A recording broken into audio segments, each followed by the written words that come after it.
All right, everybody, welcome back to another episode of the Seven Figures or Bust podcast, the number That's one right. podcast in the world for growing your insurance business. Episode 102, Christian Brindle, Glenn Shelton, and we are here, we are live, and we are ready for Yes. action, as the kids Yes. say. So I have a kind of a crazy story about last night. Maybe I was hallucinating. I don't know. So I got invited to go to a Mariners game last night. So I drove up to Seattle. So as you can see, I'm not in my office right now. I'm in an Airbnb. Yes. Um, Game was insane. They were playing the Yankees. Went into extra innings, bottom of the 11th. Mariners end up walking it off. At one point, and I swear to you, at one point they panned to the Jumbotron. Okay, so I'm looking at the Jumbotron. They pan to the box suites. I think Mehmet may have been at the game last night as well. I'm not. I have been scouring the news and social media to see. I'm like, I look and I turn to my son. I'm like, is that Dr. Oz? I'm like, is he here? And then it panned away. I didn't get a clean look, but I swear it looked.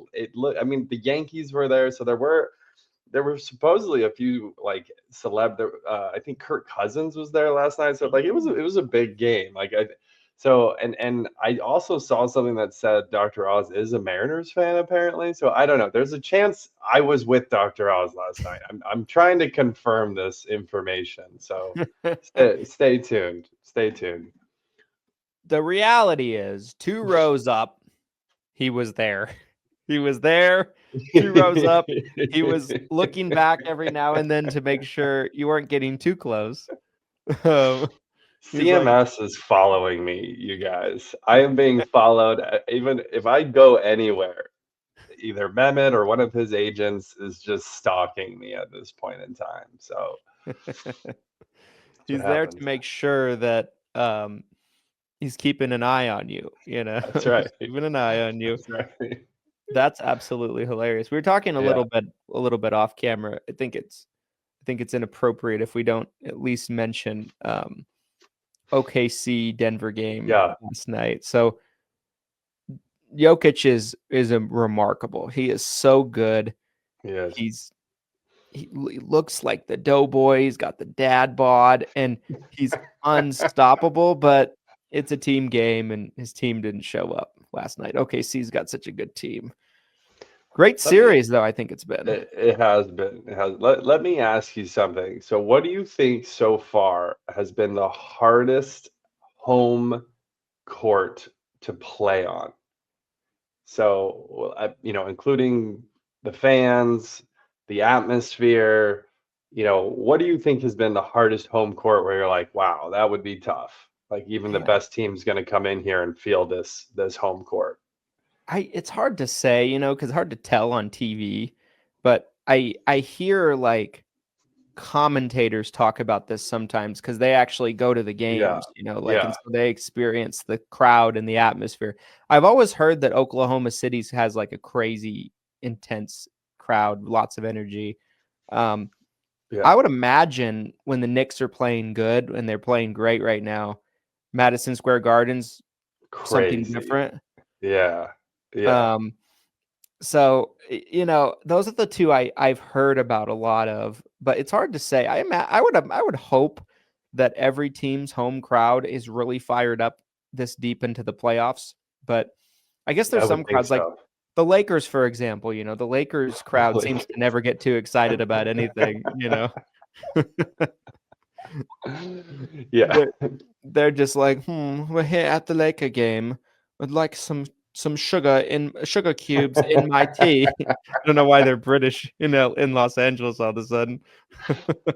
What's tough is some of these teams when the away team the fans will travel. That's when it gets tough. I mean, last night for me, as an example, there was a ton of Yankees fans at this game. I mean, we're on the other side of the country, but it's just such a big team, such a big team that all of a sudden, tied game in the ninth inning, and all of a sudden, like half the stadium starts chanting for the Yankees. I couldn't believe it. I'm like, this is crazy.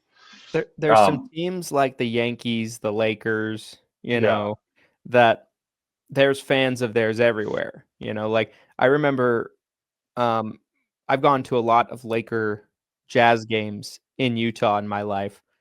And because especially when Kobe was playing, Kobe was my favorite player. I loved watching him play. So I would go any chance I could to see him play against the Jazz, usually cook them.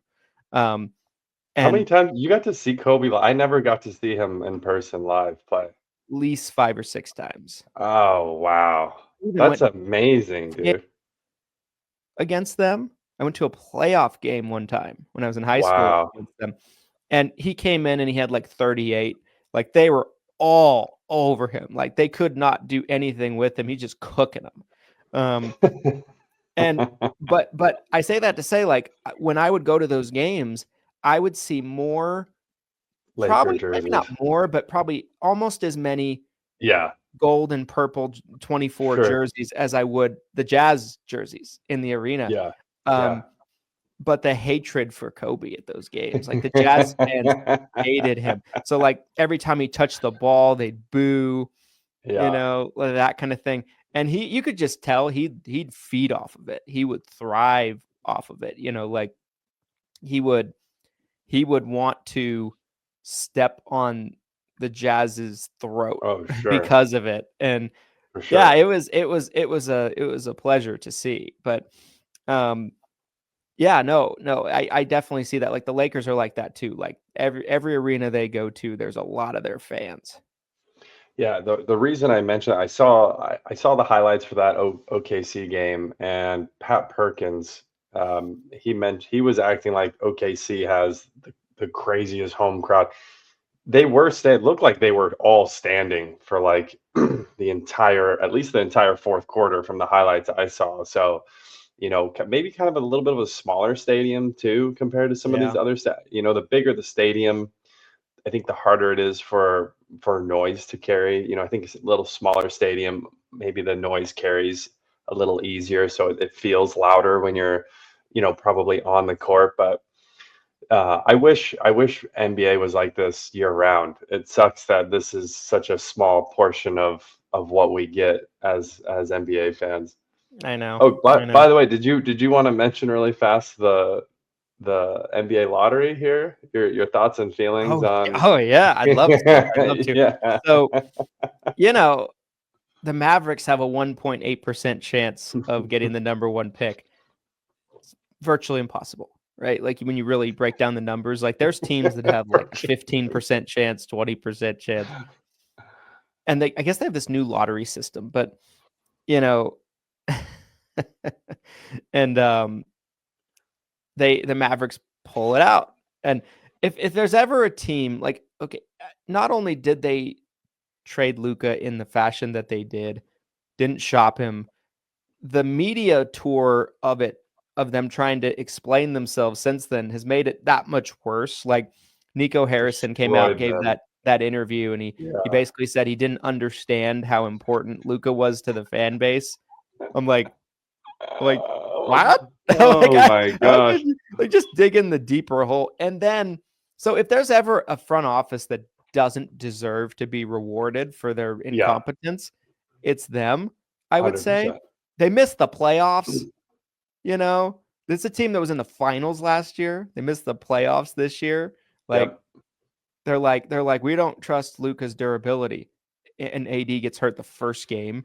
AD basically made of glass. You trade for a player that has historically been injured. It's crazy. Yeah. It does feel a little rigged. I hate to be a conspiracy theorist, but it does feel a little rigged in the sense it's almost like the NBA wanted Luka to be on the Lakers, right? Yes. From like a media perspective, right? I mean, it's one of the most popular, most followed teams, like we were just talking about a second ago. So you take one of the star players in the NBA, you put it on a team that's honestly, it got some of the older players like LeBron, right? So LeBron can't play forever, you guys. As much as many of you would love to see him play forever, eventually he's going to retire. And so they're transplanting one of their stars onto one of the most popular teams. And then it does feel like the NBA was like, okay, here you go. You get the number 1 pick now for doing what we wanted, right? Like, Right. Yeah. I mean, it yeah, wouldn't surprise me. Like you also think about it too. A team like the Jazz had the worst record in the NBA this season. they had a horrific season, and they have never in their history gotten the number 1 draft pick. Did you know that? Never's happened ever. I did not know that. And I did not know that. That's hilarious. They had great odds to get the number They're 1 cursed. pick. Cooper the Jazz Flag are cursed. would fit in great here. Okay. But no. Why would that happen? Why would that happen? Cooper Flag would fit in great here. That's a wild statement. I love it. I love it. And, but does the NBA want the Jazz in the finals or the Jazz to be good? No. Probably not. Probably don't. Small market team. No, they want the Jazz to move to Seattle. Probably. Oh, they want I want the Sonics back, bro. I want the Sonics back so bad, dude. Take Sacramento's team, something like that. Yeah, give us somebody. The Pacific Northwest needs more than Trail. Another quick NBA news topic here for you guys. The Trailblazers are officially for sale. I have no idea how much they're going to sell for. Christian and I are most likely going to be putting a bid in for the team. So keep an eye out for that. ESI will most likely be making a 10-figure offer for the Trailblazers. So we are excited about that. But no, in all seriousness, there was a Microsoft executive who owned the Trailblazers. He passed away. His equity, he was controlling equity partner of the Trailblazers. It went to his estate. So his estate was the owner. This is kind of an interesting topic as far as, life insurance and will planning and your estate planning, because it seemed like his spouse or whoever was controlling the estate didn't want to let go of the team. And finally, they are letting go of the team because people have been wanting to buy the Trailblazers forever. As someone who lives in Oregon, I couldn't be more excited for ownership to finally change hands. I am praying that Phil McKnight, the CEO of Nike, he expressed interest in financing it and getting it. I'm guessing they'll sell for around, it's not a great franchise by any means. I would guess, what would you guess? 2 billion, 2.2 billion? That would be my guess. The Celtics sold for 6 or 7, right? So something like that. I would say 2-3 billion sounds pretty fair for that franchise. I mean, it's not like that there's worse franchises for sure. There's worse franchises. Like the Jazz. No, just kidding. They might be in the same category almost. They're very similar. It's a mid-market, small market team. Yeah. Small market, but they've had good players. Like the Trailblazers have had Drexler. They went to the finals with Drexler. They went. Yeah. They had playoff runs. Lillard for a while. Brandon Roy, throwback Brandon Roy. LaMarcus Aldridge. They've had some players over the years, and but yeah, no, I couldn't see it being worth any more than that. And the team isn't good right now. They're young, they're rebuilding, everything like that. So got a question here in the chat. Should I assume Glenn lives in Seattle? I do not live in Seattle. I appreciate the question, Daniel. So I actually live in Oregon. Christian and ESI headquarters is in Utah. And I'm excited to be in Utah next month for the 7-Figure Medicare Agent Summit, you guys. It is going to be epic. We have so much going on for it already that we're talking about, that we're planning. I want to save as much time as possible. I'm returning the favor of Christian interviewing me yesterday. I'll be asking him some questions. So Christian, before we get into the interview of the infamous Christian Brindle, and his life story and how he became the monster in Medicare. Bobby, don't sue me. No pun intended. Yeah, Bobby Bach, don't sue me for this. I would love for you to mention today's sponsor of episode 102. And again, guys, Freebie Friday happens every Friday. All you have to do is comment on the stream, and you can enter into our giveaway that happens every single Friday right here in the group. So keep those comments coming. But again, today's sponsor, Mr. Brindle, take it away. Yeah, guys. This episode of the 7 Figures or Bust podcast, episode 102, is brought to you by 7-Figure University. We are doing a massive promotion for 7-Figure University right now. It starts today. So it starts today, May 14th. It goes all the way until May 30th. So essentially the rest of this month, or the majority of this month.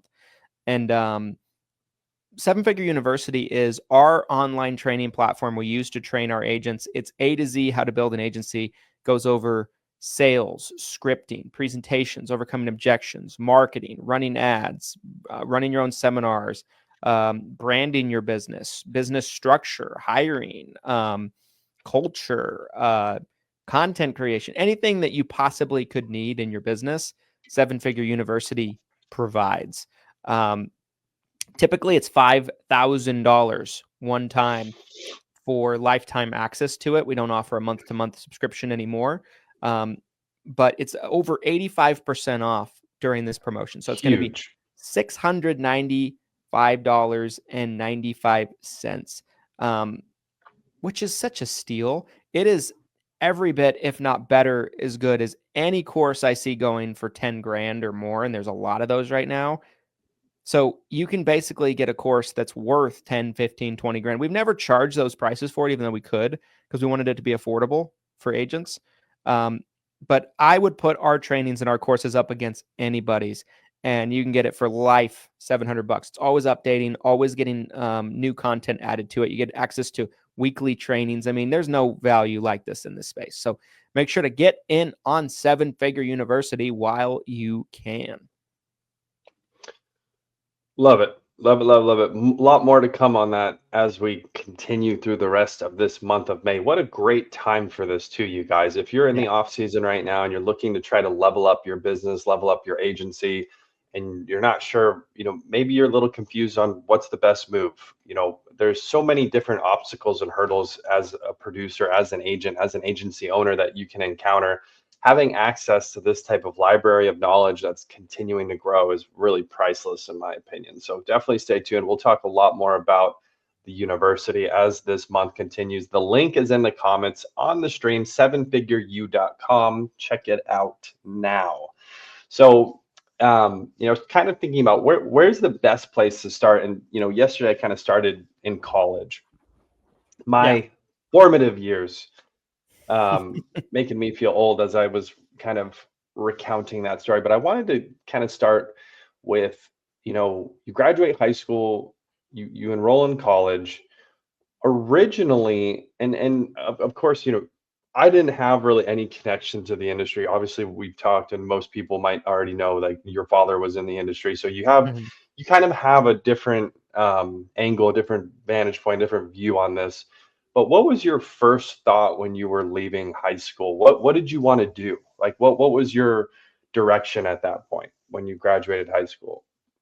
Yeah, I mean, it's interesting too. Like, I sometimes will have conversations with my mom, and my mom will kind of routinely point out to me, she's like, I'm utterly shocked that you've turned out to be the person that you are today. And I take that, I guess, positively. I choose to take it positively. She means it as a compliment. Yeah. Because, she's like, are you sure there's not something else going on here? Are you in the mafia? Are you selling drugs? Like, she's like, is there a cartel connection I don't know about, Christian? It's like send Violet to live with me. I'm worried. Like that movie, The Great Gatsby, right? Like he becomes like this. They never tell you what he actually did. What he did for a living, but he was like involved with people that like fixed the World Series and stuff like that. No, but the reason why she says that is because when I was in high school, I was not a good student and I didn't try. I had zero motivation to do well in school. I hated school. Very similarly to you. And so, I barely graduated. I've seen you learn stuff and you read a lot. So like, I know it's probably more of the structure of it all. I'm assuming similar to what I was saying, right?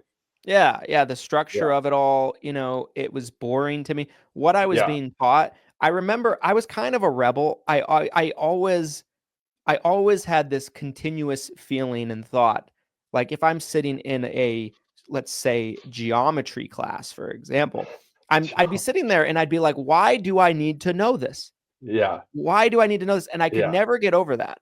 And I've consistently in my life had a feeling to where, if I didn't see the value in something, I really just had an extremely difficult time giving good effort. I'd be like, oh, fuck this. I'm going to go play Well, video games. I'm going to go hang out with my friends, things it's like always that. tough.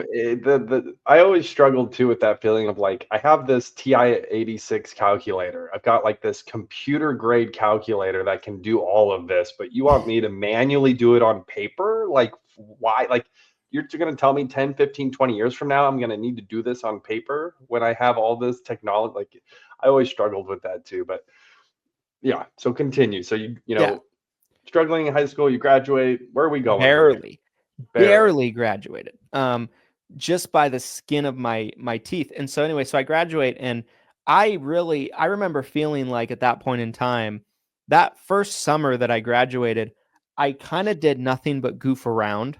I went to parties, I hung out with friends. I didn't do anything productive. And at the beginning, I wasn't enrolled into college. First like little while there. And so I didn't quite know what I wanted to do. I was kind of having the attitude, I'm like, I'm gonna go have fun. I'm gonna go party. I'm gonna go, I'm starting to like feel a little bit more like I'm an adult, even though I'm not. I'm living at home. I'm a glorified Sure. man child at this point. Yeah. Senior year makes Yeah, sense. yeah.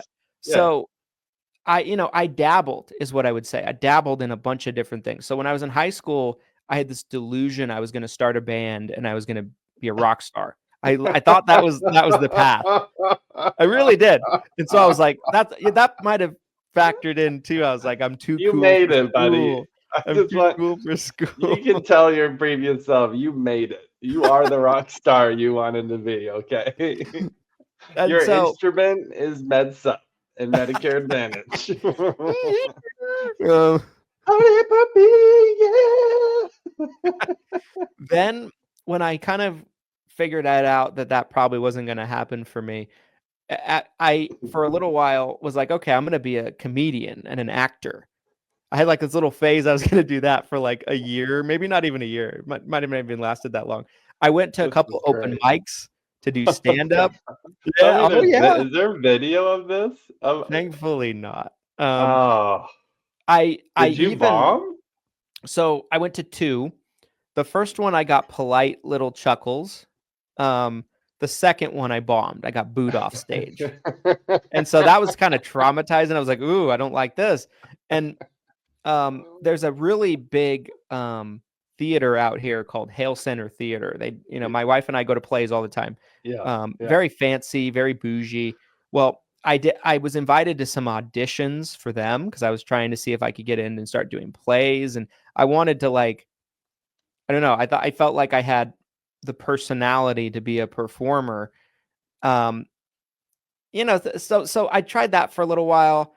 I kind of realized I'm like, I don't think this is it for me. I started doing some research on like statistics of people that were successful doing that stuff, and it was like Zero. Yeah, zero. Yeah, No one. zero. Yeah. Nobody. Yeah. Nobody. So then I felt like I got a little lost for a while, and I was like, okay, I'm gonna move out. I'm gonna move in with some friends. I'm gonna get a crappy job, and I'm just gonna hang out. I didn't really have any direction. And then kind of what got me off of that pathway was I took a job at an assisted living facility when I was 19, and I worked in the kitchen. I was a wait staff server, and I ended up becoming really good at that job because I liked it because it was very fast paced, and there was this culture in there. Like if you weren't fast, you were like ridiculed. It was very performance based. It was kind of like sales in a sense. Like if you sucked and you were really slow, like the other wait staff would like shit on you. They'd be like, because they would have to like pick up the slack for you. Yeah. So I was like, I became really good at that. I would race the other waiters, see who could get done faster. I always won. So I started like, they started putting me to work. They had me like wash dishes, like wherever they were short staffed, they started putting me at. And, I liked that job, but I was making like $9 an hour. Yeah. Nothing. And Were you interacting with seniors, or were you more behind the scenes? No, I was my primary responsibility was a waiter in their kitchen. So you were talking. You were constantly. talking to the seniors, yeah. Yeah, every day, Was it constantly. was there early interactions where you were like, "Oh, like, I like seniors," or "This is working well," Yeah. or did you have negative? I mean, some of those assisted living facilities, it's a mixed bag. I've been in a lot of them. I've had family in them.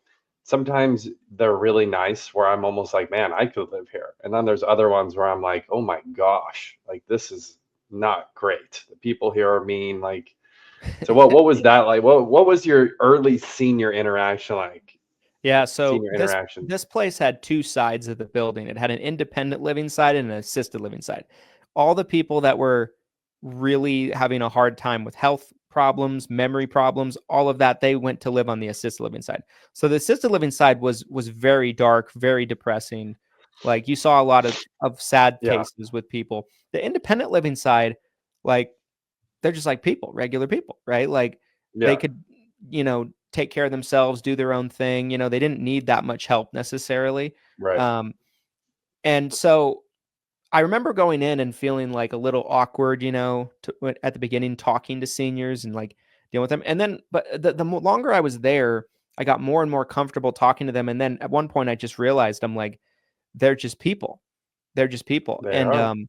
you know, it was almost like a game, I'm like, how could I make their experience while they're dining good? Not just, getting them their food quickly, all that stuff that comes first, but like how can I be funny? How can I make them laugh? How can I The and comedians coming. yeah, yeah. And I was always the class clown when I was in Right, school. So like right. that worked for me. They like and you're seeing the same people every day too, you know. So you kind of form a relationship with a lot of these people. And but anyway, so one of my coworkers got into an MLM. We've talked about this a lot in the show. I won't go Yes, into the details, yes. but like he invites me to a meeting and then to talk to his mentor over the phone in San Diego. And I was at the time starting to just at the beginning stages of studying for my insurance licensing exam because more not that I wanted to do it, I more felt like I had to do it, like I didn't have any other options. Kind of um, failed into yeah, it. yeah, and I stopped doing that. I decided to drop that because I'm like, all right, my vehicle is this MLM that I'm now in. Yeah, And let's go.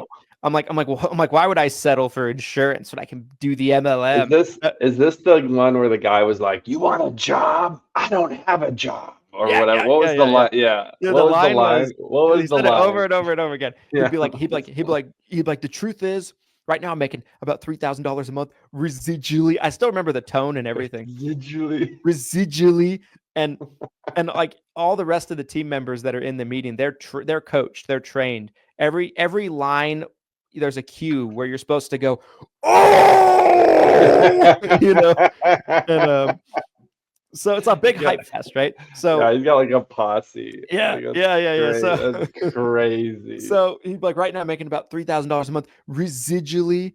He's like, and the truth is, it's true. I don't have a Bugatti. I don't have a mansion, but you know what? I don't have either Oh, that's what a it is. job. And Yeah, we'd yeah. go, oh, and and so I did that for about a year. Never made any real money, but I took it really seriously. Like I really worked my butt off with it. Like and I got really sucked into it. I didn't want to do anything that wasn't building my MLM business.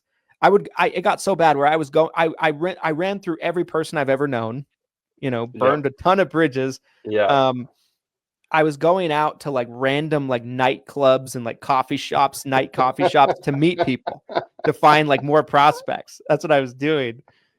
Everyone in my life thought I was nuts. Yeah. And I You met some super. cold messaging like everybody from high school. Hey, Yeah, what do you yeah, do? Yeah, oh, all of yeah, it, that's part of all of it. it. Yeah, that's part of it. So after about a year of doing that, I'm like, this just isn't working. But my mindset had changed a lot during that time. I you know they intro it. I feel like what that did that was good for me. It introduced me into reading books and learning about business and kind of having a feeling like, oh, I do control my destiny. I can really go far in life. I just need to find the right vehicle. My efforts can take me somewhere special. which I don't think I had that before that. So I think that's what the positive came Good out of that sales was. experience for sure. Yeah, but Yeah. that to finish up a long-winded answer, that's what got me to from graduating high school to the point where I got into insurance. So you sign up for this MLM. So you're already kind of thinking, and I guess the influence from your dad is something I'm curious about at this point. Like, is he pushing or like nagging you, like, you're gonna get licensed, get your license? Is there anything like that happening behind the Yeah. scenes at this point? Yeah. Yeah, a little bit. So the reason why I originally started studying for my license is because he kept kind of nudging, being like, you should get your license. My older brother, who passed away 4 or 5 years ago now, 3 or 4 years ago, whatever. He got licensed before I did. He did it and he did it for about 6 months and quit. He didn't like it. He wasn't really a people person, you know. Um, and so I think my dad always wanted one of the kids to come in and his vision was they'd take over his business.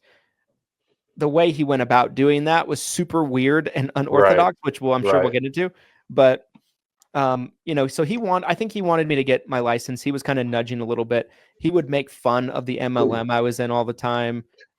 He would pull up like statistics and articles about how MLMs are bullshit, and he'd send them to me, and it'd Yeah. make me mad, and I wouldn't talk to him Yeah. for like a week, and things like Yeah. that. So then my dad is very much the "I told you guys so" guy. So if anything, like if you make a mistake or you go down the wrong path or something, you're very hesitant to admit that Right. because you don't want to get badgered and told be like, well, I told you so. You didn't listen to me. That's so dumb. What you did was so dumb. So Yeah. I finally begrudgingly went back to him and I was like, listen, I'm like, I want to do insurance. And, so that was kind of how it went about. But yeah, the entire time, badgering, you know, there was someone that was like my upline or something like that in the MLM that was claiming he was making like 500 grand a year. And I was like, I'm going to make 500 grand a year. That's And, me. and my dad was always like, I don't think insurance agents can do that, but I don't think you can do that in that either. My dad was always like, I don't think you can do that. Realistic Right. expectations. I don't think you can Right. do that. And I was Right. really against that. I didn't Yeah. want realistic expectations. I didn't want to hear that stuff. Give me But the pipe dream. I'm aiming for the moon, the stars, Yeah, yeah, I feel a lot of the same way. You know, your imagination, like if you really put a ceiling on yourself, you're not gonna go through that ceiling. Those limiting beliefs I think can be crippling. So I can definitely like empathize with that piece of it. So you're in this MLM for what, 12 months? How long are yeah, you like all in on this? 12 months? give or Yeah, take 12 11, 12 months. months, something like that. You get to a point. What was the death nail on this? The straw that broke the camel's back for this Well, MLM. I had built this team of like weirdos and losers. Sorry if any of you are watching. But it's true. Like I was going out, like I said, This is and cold amazing. prospecting people. The only people that would join were weirdos and losers. Island of Misfits. Christian's at the head of the Island of Misfits. Yeah, yeah. So like no one on the team was like doing anything, you know what I mean? And like none of them were like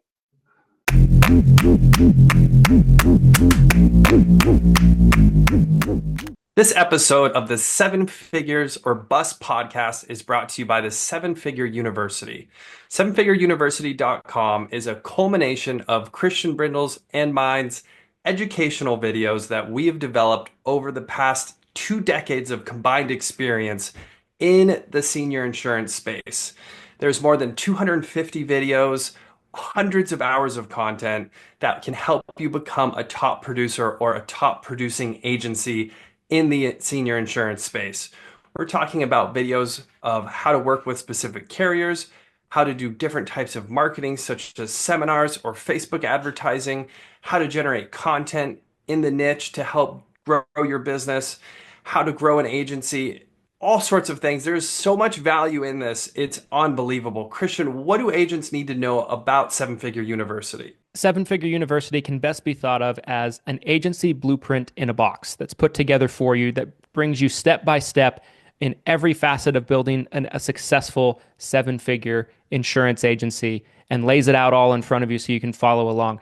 Whether you guys need help with marketing, whether you guys need help with branding, whether you guys need help with hiring, training, standard operating procedures, systems and processes, automation, you name it, it's covered in this course. Not only that, you get access to my weekly training calls every Thursday that go from January through the end of September on a week-to-week basis.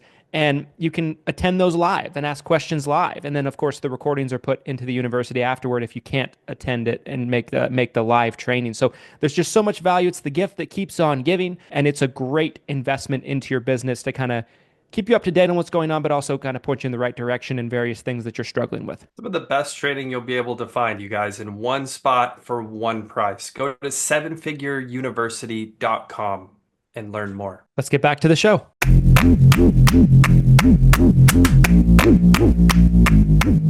Called him up. I said, listen, I'm like, I want to get my license. I'm ready to get my license. I'm ready to come in to the, to the industry.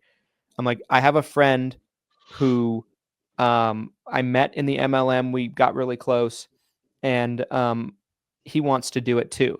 He wants to kind of do it with me. And I think he'd be really good. He's a natural people person. Him and I were the only people doing any work in the MLM. So I remember we scheduled a meeting with my dad to come for my dad to meet him. And little did I know, it's zero skin off my dad's nose who comes in and who doesn't. He's not paying him anything. He's not spending any money on anything. But I didn't know that. I thought he had to go through this approval ritual thing. And so my dad's like, yeah, you guys can come in together. It might be good for you, so you have some camaraderie. You're not trying to, starting by yourself kind of learn thing. together. Yeah. So he agreed, and then we both started studying to get our license. So and how long from the time you committed till you were actually, what was that timetable look like for you? It was a while. It was a while. Couple months? It was. So I've told this on this show before. I did not pass my test right away. It took me a while. It was kind of back to school habits in a sense. It was so boring. Like when I started studying, I was given a book. Back then, there really weren't online training things, but there were, but they weren't any good. They're not like the ones that exist today. Yeah. So I would go to classes. They had classes where a teacher would teach you from 8 a.m. to 5, 2 days in a row.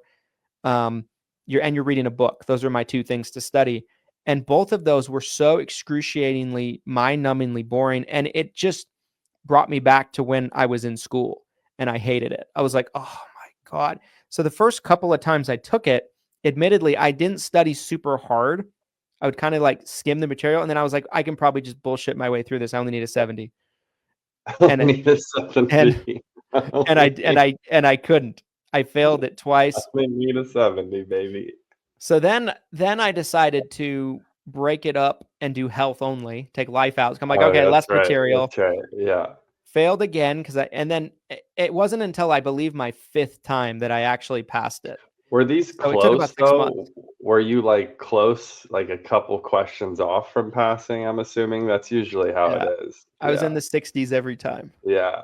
I think one time I got a 68 or 69, something like that. I was one question, I think, away from passing. You're just punching walls on your way out, I'm assuming. Yeah. And I wasn't a good test taker. I never really learned how to take tests in school because I never tried to take them. So, what actually helped me become a better test taker was after I got my license, doing certifications every year in AHIP, and, I developed that skill, but at that point in time, I didn't have it. I didn't have the skill to force myself to study something that was making me want to kill myself. it's a science. I mean, I took the ACT. I think I got a 24. I did not do good on it. I hate taking tests. I really do. But it's almost like its own, people who are really good test takers, they really study to take tests. Mm-hmm. There's a methodology of test taking where you can be good at it even without knowing all the material if you're just good at taking tests. And I've never been that person either. So okay, so you finally get licensed in your what, 21, 22 when you're finally licensed? By the time I get licensed, I'm 21. You're 21. You're licensed. You're still living in this apartment with friends. Yeah, by this time, I get my license. Within a couple of months of that happening, all of my friends who were in the MLM with me bailed. So it was a 3-bedroom apartment. They all bailed. I just had started dating Stormy.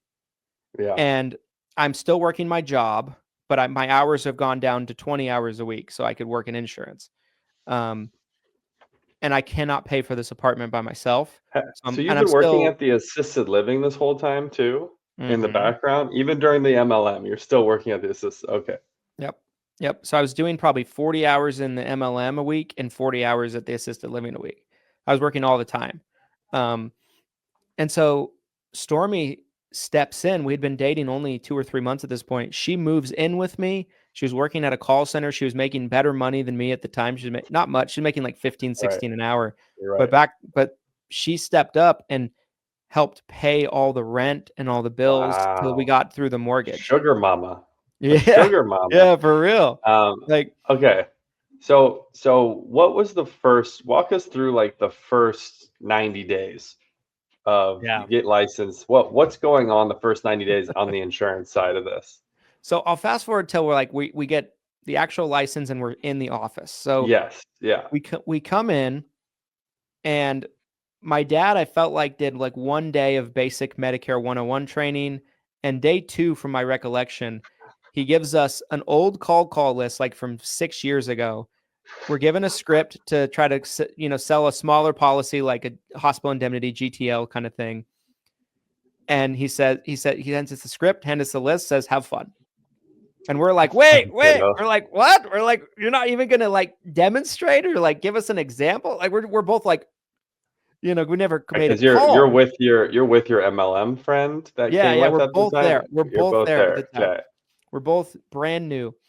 Okay. And so he's like, fine. He sits down, he picks it up, makes one call. This is a 6-year-old list. Makes one call, gets a lady, and he's maneuvering. She doesn't want to talk. He's maneuvering, like we're just sitting there in awe. He gets really close to getting her to make an appointment, and then she's like, you know what? I don't need this. Hangs up. And then he's like, there you go. There's your example. So he's trying to set an appointment for them to come in the office? No. What's the goal? He's trying to sell over the phone? No, there was no selling over the phone. Right. There was going to the house, going out to them. Okay, setting a home appointment. Okay, yeah. So so basically, between doing that and certifications were the first like 90 days. We did most of our time was spent on certifications, but we were also trying to set appointments to go out to people's homes. And then the idea was he would sell it and pay us a commission while we were not certified yet. So we got through our certifications, AHIP, all of that stuff. Then we were cold calling people that were turning 65, trying to go out and book appointments. And then we would, all 3 of us, looking back, it's hysterical that we did it this way. Because we were people in a home appointment showing up. 2 is hard. 3 is impossible in my opinion. I think I did that maybe twice in my career where there were 3 of us. So we would all go on every appointment together for the first couple months. And there was even a couple times where like he was worried that it'd be a lot for the prospects. So if there was like a porch that had like a window, he'd have 2 of us stand, like whoever booked the appointment would knock on the door, and the other 2 would stand on the side and hiding from the window. And then when they open the door, they step out. They're like, hey, ambush. Hey, we got you.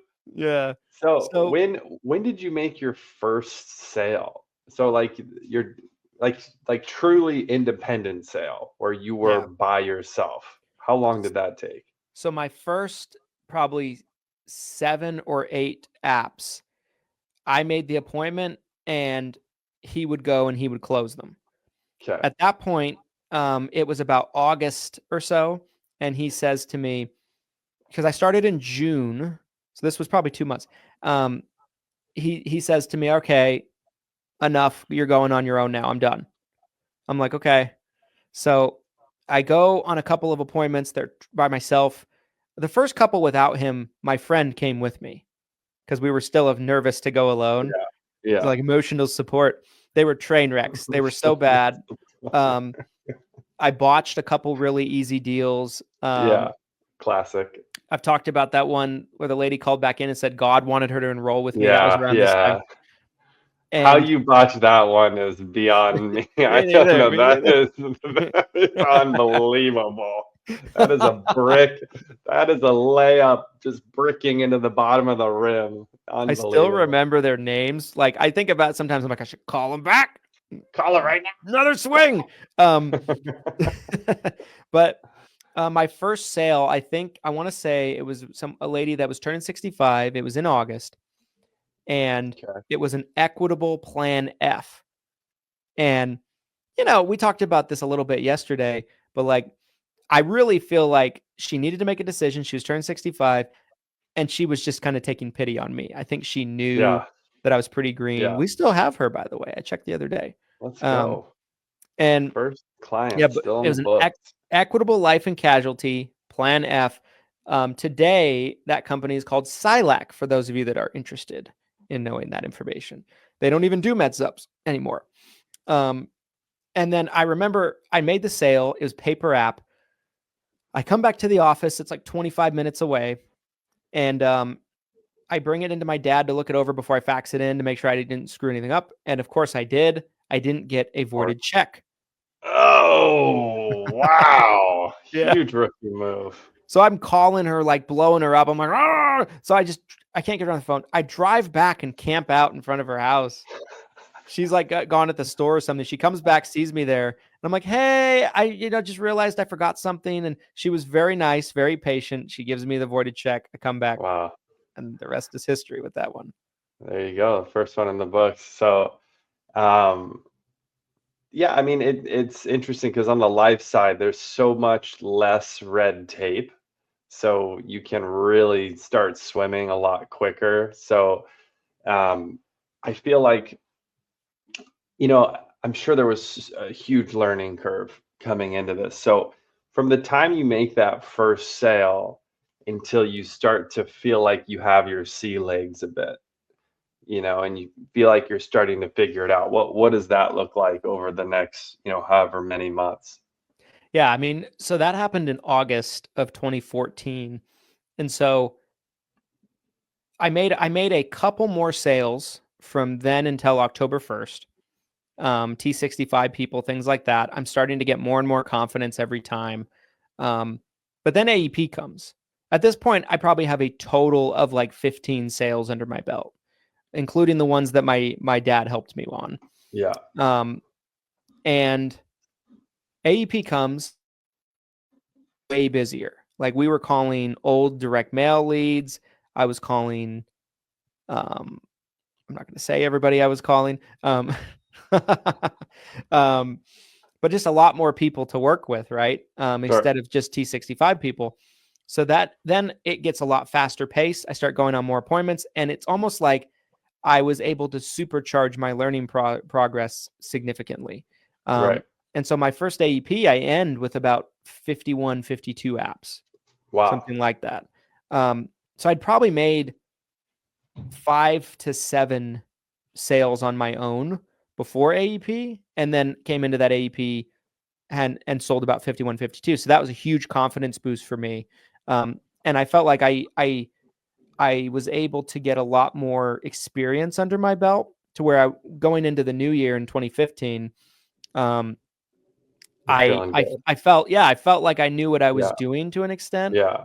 And it was a lot less scary to go out on appointments and things like that. And then of course, seeing that AEP check come in, first time, never seen that much money come in ever. And the reality of it wasn't that much money, but at that point in time, it was a lot of money for me. That proof of concept is important because you're putting so much time and effort into this whole process up front without seeing a penny, right? And that's how it was for me too early on. It's like You're investing all this time and energy, and you're hoping you're going to get paid on the back end. You haven't seen it yet. It's obviously completely different once you've already seen the process a million times over. You already know what to expect. But so that's about a 6-month window then, from like Yeah. you getting licensed to you're finishing AEP. You got over 50 apps under your belt. You're coming into the next year. So what does the next 12 months look like from there? What does the next year look like? Yeah. So that next year, and I was still doing cold calling at this time. But I started kind of dabbling with other types of lead sources. I tried some direct mail. I bought a little bit of internet leads, things like that. But that next year, I really started trucking. I started writing all different types of business. I was not cross-selling at all yet. I was still just doing Medicare Advantage, Medicare Supplement. That's all I knew how to do. And my dad had told me that dental plans were no good and all these other, ancillary products weren't really important. So I was like, okay. But Okay, Dad. whatever you say. But then that next year in 2015, I didn't quite hit 200 new clients, but I got close. I got to probably about 180 to 190, somewhere in there. So I felt pretty good about that. And that was all, Big jump. 90% of that came from cold calling. Do you So have I any was, persistency issues the first year and a half? Anything where you had people like, canceling on you? Again, my experience on the life side is going to be so different my first year yeah. because it's just a completely different animal. But it was just such a blow when you get a couple chargebacks. Did you have any situations like that? Yeah, I mean, I didn't at the beginning probably understand the importance of customer service. Right. Um, I would provide it to the clients and everything like that. I was doing it all myself. I was a one man show at that point. But I probably had a 90% retention rate, something like that, in those first couple of years. And then once I figured out, oh, I got a couple chargebacks, that doesn't feel good. Don't like that. I started Yeah. taking the service a lot more seriously, Right. and being more accommodating, being more available, giving clients different ways to contact me. I started giving clients my cell phone number. Don't recommend it. Don't do it if you're listening to this. But I Don't do what I did. started taking the service very seriously. And then in the following years, like 2016, 2017, my retention went up to like 92, 93, 94% in those ranges. And so I would always get some kind of chargebacks, but they were few and far between. Yeah, that's good. I mean, that can be a killer for new agents, when those chargebacks pile up. So, you get through this, you're getting close to 200 clients, which is that's a big, just sheer volume. That's a big number for, I feel like, an agent going from I'm new, I'm trying to figure this out, hitting around Well, 200 apps is big. yeah, like I think in total I had 215, 220 apps factoring in retention by the end of 2015, because I had about 15 clients going into the first AEP. I sold 50 or so the first AEP, so I was at about 65 there. And then I sold about 180, 190, somewhere in there in all of the next year. I lost some for sure. So I was probably at about 220 clients, give or take, at the end of So 2015. when you first came into this, what like, and so let's go back a little bit. So like when you first got your license in those first few months, like what was like your anticipation or expectation? Like where did you want to go with? Were you just kind of looking at like your dad's career and thinking like I just want to be, a successful agent. I just want to have my own little book of business. Were Yeah. you already thinking early on back then that like you wanted to grow something really big, or was it more, I you know, I I did. simple? I did feel like I wanted to grow something really big, but I don't feel like I was seasoned enough or experienced enough or mature enough to really understand what that meant or what that looked like. I remember in the early years, I would have a conversation with my dad, and I'd be like, I want to make $1 million a year by the time I'm 30, and he's like, well, you're in the wrong business for that, I think. He'd say things like that. Yeah, he'd say things like That's that. He'd be like, I crazy. don't think Yeah, that's possible in our business. But he's like, but good luck, you I know. don't think that's possible. Yeah. And so like I wanted that, but I didn't really have any guidance or on how to do that. And when I did bring it up, I was kind of told like that's not going to happen, kind of thing. Yeah. Um, Yeah. and so I was like, I'm like, that sucks. That sucks. Like I remember I was reading that White Steve Jobs book by Isaac, what's his name? The guy that did the Yeah. Elon Musk book. Walter Isaacson. Thank you. Walter Thank you. Isaacson. Yes, a fantastic book. One of my Yeah. favorites. His biography. I read every page. I read every word of it. Yeah. And I was reading it one day, and my dad pops in and he's like, Steve Jobs? What's the significance of Steve Jobs? I'm like, well, he's a great businessman, great entrepreneur, and I'm inspired by Visionary. him. Yeah. I'm like, and he was like one of my early heroes that I would Absolutely. study. Absolutely. And my dad's like, well, he's like, there's only one Steve Jobs. Probably not going to be that. So like, I'm like, deflating you constantly. Like, that's not. Nope. Yeah, That's not you. we talk about Chicken Little Agents a lot. My dad's the king of Chicken Little Agents, and I love my dad. I love my dad. I love my dad, but it's the truth, And I think he when he would say things like that, he thought he was helping. I think he thought he was setting reasonable expectations. Right. He didn't want you to be disappointed, right? He's coming at it from an angle like, I want you to understand what's real, and what's not real. So I know those people, and a lot of times it is coming out of a place of like love and like, hey, I want you to understand what's real and what's not. So I totally get that. What though? So like you talk about growing something big though, but like from an agency perspective, were you thinking like downline? Were you thinking like internal agency? Were you thinking like what was your earliest ideas in this first 6 to 18 months? So I did not understand the downline model. So I was a downline of my dad's. I didn't really talk about that too much, but like a lot of parents, they'll bring their kids in as LOAs, for their agency. Someday they pass it on to the kid. That's kind of like the structure. That was not my structure. I was brought in as a 1099 independent agent in the downline. Yeah. And I was allowed to be in the office because I was a downline and he'd make money off my overrides. Right. So that was our agreement. And I just thought that was normal, but I didn't understand the downline model. I didn't know how much overrides were. Like he was very secretive. He didn't want me to know any of that stuff. He put me he'd put me, 2, 3, 4%. You're below street. Yeah, he's putting me under street on my med subcontracts. My equitable life and casualty, I think their street level was 21% in Utah. I was at like 17, 18%. You only make 6% on these med subs, Christian. But that's okay. They're gonna build up over time. So I didn't know enough about that to really know kind of what that would look like. But what I wanted to do, and my first goal was I wanted to make a 6-figure income. I thought if I can just make a 6-figure income, I will have made it. That was kind of what I thought. And then when I got there, I realized I'm like, oh, this isn't nothing. But my other goal experience there.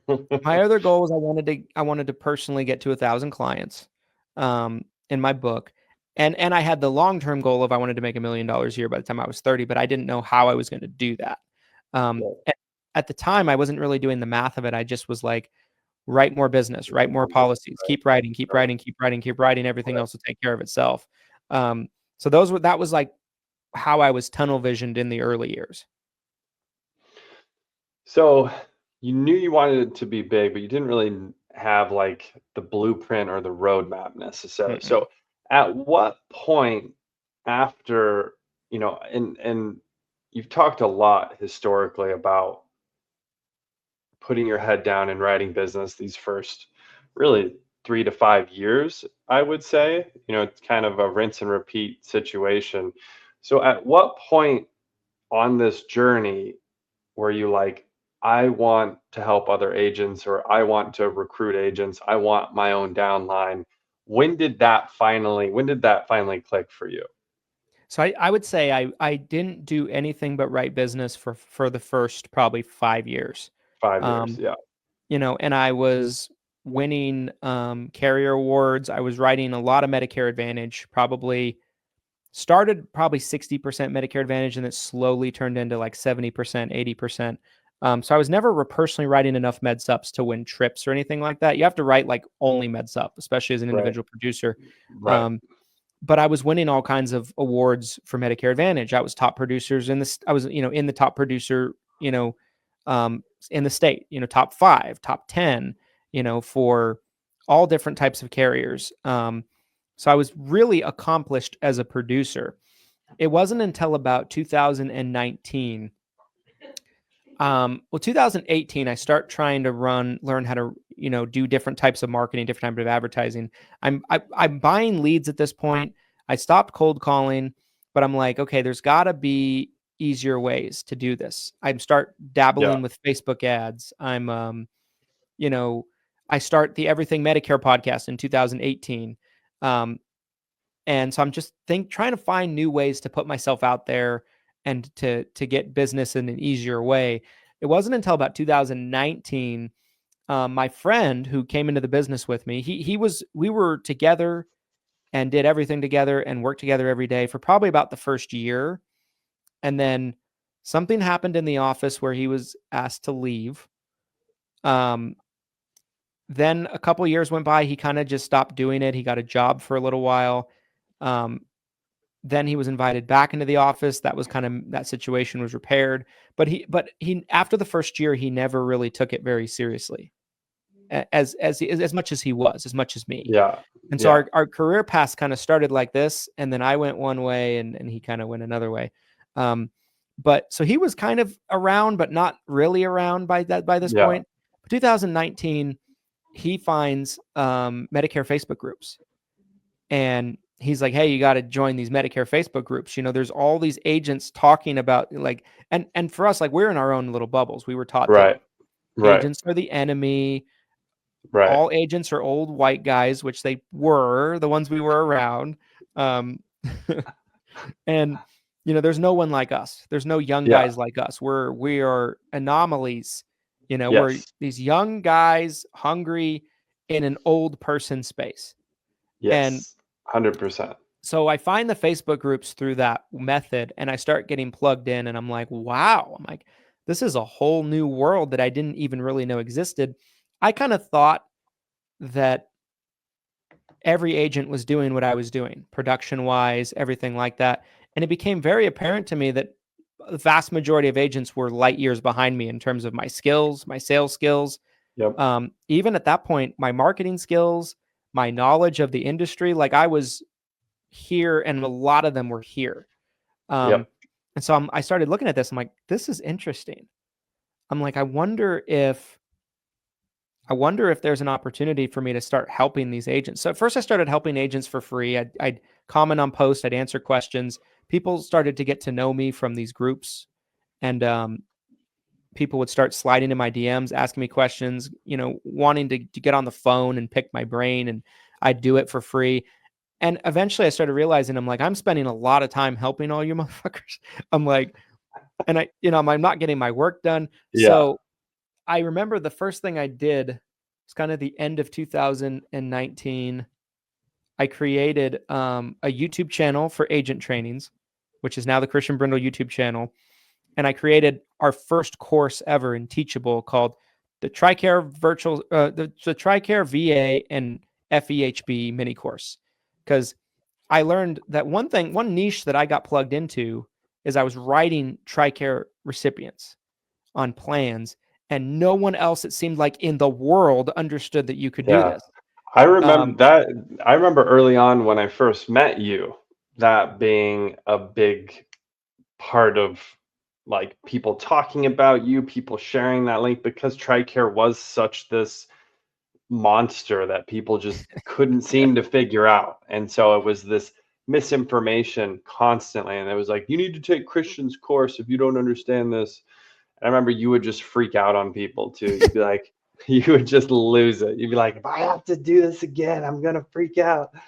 It was maddening because I would constantly share the truth about how it worked, and for those of you that don't know, you pair them with a MA only, no Part D Medicare Advantage plan. You give them a Part B give back, you give them dental vision hearing, you make sure all their providers are covered.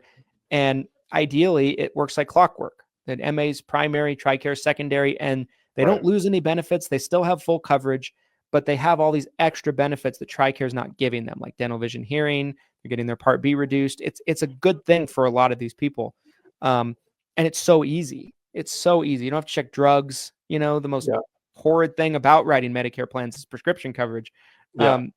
Like, and I would train on it. I'd put the course out. I only charged like $10 for this course at the beginning. Yeah. And it was very cheap. And people would just constantly, it seemed to me at that point, it was like every day. So after like months of this, I felt like I was losing my mind. I wanted to like murder people when they would, you know, be like, you can't do that. You're going to cause them to lose their TRICARE. Yeah. And I'm like, I'm like, you're retarded. Like, no, like, I would get so heated and fired up about that. I remember seeing a lot of that in the public space early on. Because I felt like I was repeating myself every single day, or I was arguing with these morons about it every single day. Eventually, I stopped caring. I never talk about it now because I don't care anymore. Right. And I feel like the message is out there. Like now carriers train on it. Like it's pretty common information these days. But back then it wasn't. Like carriers were even training the agents not to do it, to stay away from it. I'm like, you don't even understand how your own company that you work for, how your products work with, like, you don't understand. Like, I'm like, how is this possible? How do I have a better working knowledge of your products than you do? So after getting more involved with agents, trying to help them, it sounds like to me, it almost became this sense of, in order for me to keep helping agents, I've got to figure out a way to monetize this. Yes. I can't do this for free. Yes. Cause I liked, you know, helping out agents, you know, especially if they weren't in my state. I was mostly selling in Utah still. If they weren't in my state, I wasn't really threatened by them, you know, and I liked kind of seeing them do well and everything like that.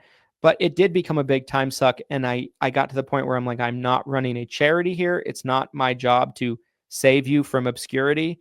And so I put out this course, put out the YouTube channel, but I very quickly realized that the other group owners that I'd started to become friendly with that had these Medicare groups, you know, I had good relationships with all of them, but I felt like I was stepping on their toes by posting my group, my videos and my trainings. And I didn't want to damage my relationship with them. So I started Six Figure Medicare Agent at that point, a few months later in January. And that's kind of where it began. I created it because I was feeling like the other group owners did not like me posting in their groups my trainings. If they had let me do that, there probably would be no 7-figure Medicare agent today. I probably never would have thought of that. Yeah, it's interesting because early on, I feel like a lot of these groups, they would encourage you to share because they wanted that content, they wanted the interaction. And then it was like, as soon as a group or community started to get some traction, they wanted to wall you off. Mm-hmm. So I think it made sense to start your own group. And again, that's when I first encountered you, was joining Six Figure Medicare Agent at the time. Now 7-figure Medicare Agent, for those of you here in the group. Now we are past our hour. We're coming up on an hour and 10 minutes. So I wanted to kind of jump from here into final thoughts. And I know we kind of fast forwarded a lot there, but I wanted to try to kind of connect the past to the present. And I feel like we kind of finally got there at the end. So that was great. But yeah, what a journey. You know, looking back, I'm sure you're probably just as amazed by it as I am. I mean, that's, you know, it's a long road. It's a long road to get this far. But I appreciate you sharing, and I hope the community appreciated, you know, hearing your story. So final thoughts on episode 102 of the 7 Figures or Bust podcast, Mr. Brindle. Yeah, I mean, my final thoughts are, you know, I appreciate your questions, you know, very good questions. You know, I appreciate the interview, the conversation. It was a lot of fun. And for those of you that haven't listened to the interview of Glen yet, that was episode 101. Highly recommend you also go back and listen to that if you enjoyed this one. Glen's story is pretty remarkable in his own right, and kind of how it started versus, you know, how it ended up, and, you know, everything like that. So highly recommend that. Yeah, I mean, my final thoughts, guys, is I've always been a big believer, like, even if you don't, I think if you're going to take anything from my story, it's, you don't always have to have the final destination mapped out. But I think Yep. if you just have faith that things will work out, if you keep working hard and you keep pushing and you keep showing up every day and you keep sharpening your skills and you keep trying to get better over time, like, you cannot discount the compounding effect of that. And 100%. and I really think that that is what people should take from my story, because, I didn't start off in, lighting the world on fire. I was a really good producer by year 2, and I became a great producer as the years went on. But, my best year ever, I wrote about 500 new clients, right? So I became like a Huge. mega star producer, but I started doing it like a dinosaur, faxing apps and everything like that. All I knew was I didn't know everything. I wasn't the smartest person in the room, but I was going to outwork everybody. And I kept showing up every day. I never took days off, and I just kept working and working and working and kept improving and kept sharpening my skills. And now you look at it today, and it's developed into something big. So yeah, that would be my final thoughts.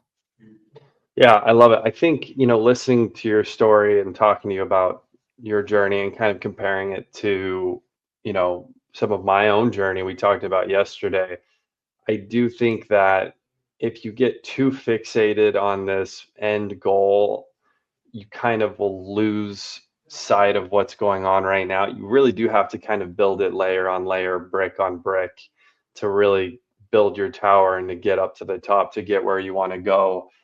I know early on there were times where I would get so lost and feeling like I wasn't getting there. I was, I wasn't making that progress.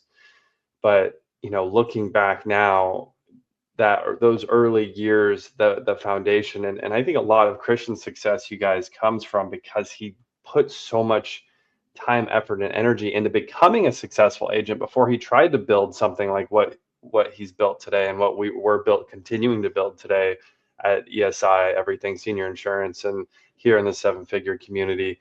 If you try to do something like that too soon, you can kind of set yourself up for failure. That foundation is everything. I think, building a strong foundation, becoming a strong producer, I think that's kind of the takeaway, in my opinion. I think so many of you get lost in this idea of, I want to recruit 1,000 agents. I want to have a giant agency. You can do that. And over time, I'm confident those of you who want to do that will do that. But I think having a strong foundation is really what sets you up for success. And I think Christian's story really highlights that. So great episode. If you didn't watch this entire one, you guys, go back to the beginning. Very, a lot. We got this on and part of the reason why I think this came up was on our episode 100 Q&A, another great episode that we did recently. There was a lot of questions kind of about how we got this far. What was our beginnings like? So we wanted to kind of deep dive that for you guys. So more great episodes to come here on the 7 Figures or Bust podcast. Absolutely. We appreciate you guys watching all the way to the end. We hope you got some value out of it. And if you're watching on YouTube, like, comment, subscribe, leave us a 5-star review. If you're listening on Apple Podcasts, subscribe there, subscribe on Spotify, comment on the Facebook stream if you're in the Facebook group to be entered into Freebie Friday. And we'll see you guys on the next one. Here's to your massive success. Thanks, everybody.